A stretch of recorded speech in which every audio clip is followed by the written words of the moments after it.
This is breaking news from the Las Vegas Review-Journal, sponsored by Michael Gaughan's South Point Hotel, Casino, and Spa. From the Las Vegas Review-Journal, I'm Renee Summerauer. We have some breaking news to give to you this morning. Ex-Raider Henry RUGGS III appeared in court this morning for a preliminary hearing to argue the results of his blood test taken after a 2021 high-speed crash that killed a local Las Vegas woman, and if they should use that evidence in his upcoming trial. Let's take a listen. You also, Your Honor, can't have good faith when you fail to tell the magistrate that you've left out the part where you tell your superior the only thing we have is driving behavior. He doesn't tell that to the JP. He ignores it. And he ignores the fact that his sergeant told him, don't worry about it. Finally, Your Honor, the lack of PC renders the trained officer's purported belief in the existence of PC entirely unreasonable and in bad faith. Just like when Mr. Schonfeld and I read the information, he knew there was no probable cause, so did the officer. That's why he went to his sergeant, because he knew he didn't have it. Your Honor, we respectfully request and submit you must, as Leon states, alter the behavior of the individual law enforcement officers by condemning their flippant disregard of the need for probable cause. This is what Leon said was not good faith. It was willful what was done. This warrant, Leon says, was not complete. It did not provide probable cause. Your Honor, it's important that people realize that if you are going to bring attention to a particular defendant, then there should be also a benefit because he suffers as a result of that, as do other people in cases that get more publicity than others. Use that publicity, Your Honor, to send a message that in your court and in the courts in Nevada, if you are going to be involved in law enforcement and your law enforcement job involves enforcing the DUI laws, then you must follow the Constitution, you must follow the requirements for getting a warrant, and you must do it every time, regardless of your feelings about it. That's what the U.S. Supreme Court has repeatedly told us, and the Nevada cases that talk about this as well. We appreciate your hearing this. Thank you. State.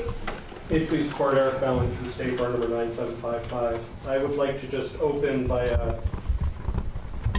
stating that even though I have what appears to be the unfortunate habit of being in the position of arguing with Mr. Chesnoff and Mr. Schonfeld quite often, that I have tremendous respect for the manner in which he opened his argument today. I agree entirely with the principles he spelled out, and I believe that counsel would say that he knows that I have the utmost respect for his the role he plays within the system and the manner in which he conducts himself.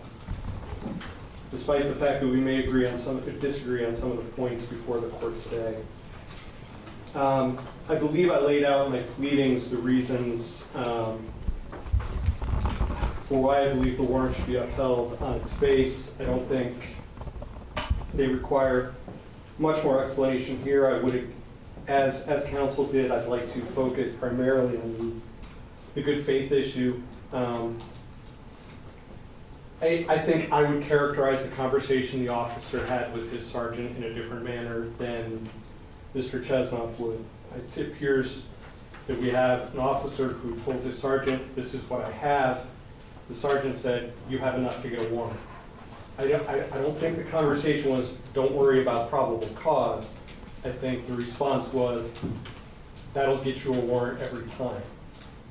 So we have an officer then who goes to the magistrate and simply presents the information that he had. He didn't try to add anything. He didn't try to mischaracterize any of the evidence. And where I disagree with counsel is I don't think it would have been relevant for him to present to the magistrate that my sergeant said I had enough. I don't think that would be the kind of thing you want to include in a search warrant affidavit. I think that's unnecessary bolstering. The responsibility of the officer in this situation is to present the information that he has to the judge without any characterization and ask for an answer from the judge as to whether or not he has probable cause. I remind the court, as you're well aware, of the purpose of the exclusionary rule, as counsel stated, is it deterrence of future police misconduct. Here we have an officer, regardless of what this court may interpret the probable cause to be, we have an officer that behaved in a manner that the courts have told us we want to encourage them to behave in. He submitted his evidence to a judge for consideration before acting. He did not go forward in a warrantless fashion. I would note that some of the cases that counsel presents in their exceptionally well-written pleadings, Illinois versus Pratt, Oberacher, Pennsylvania versus Cole, these were all cases where officers were behaving in a warrantless proceeding, one way or another, either a warrantless arrest or warrantless blood draws. And as the Supreme Court has told us, the analysis of the probable cause determination by a reviewing court at this stage should be more lenient and deferential. That's in the case where an officer is proceeding with a warrant that was granted by a judge. That comes from Ornelas. Again, I would just argue that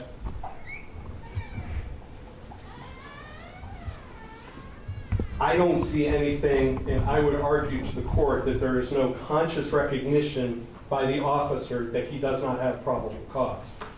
He merely states to the magistrate, this is what I have. May I have your permission to have the search warrant? And the judge just simply responds, no questions about the probable cause, no questions about the investigation, responds with one word, yes. At that point, as the Supreme Court has told us, we do not want officers out on the street second-guessing the probable cause determinations of magistrates. We want to encourage behavior where officers present their information to a judge to get a search warrant before acting. That's what we have here. This officer presented the information that he had, nothing more, nothing less. There's no attempt to mislead the magistrate here. He presented the information he had, got approval from the judge, and then acted within the scope of the approval he received. For that purpose, it's the state's position that it's motion on the defendant should be denied. Anything in reply?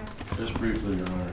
First of all, I appreciate Mr. Bellman's comments, and we feel the same way about his professionalism and always have. But I take exception to the idea that the police officer just presented what he had, because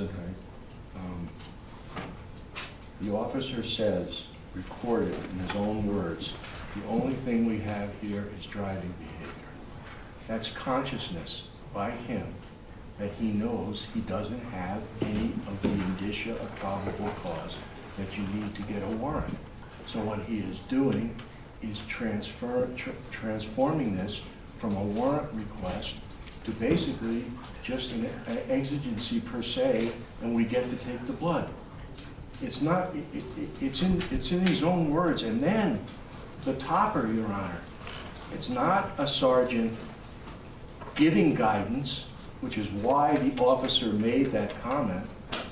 The sergeant is saying, don't worry about the fact that your training, which we both received, requires us to really present probable cause. Don't worry about the fact that you are a diligent officer by telling me we don't have enough.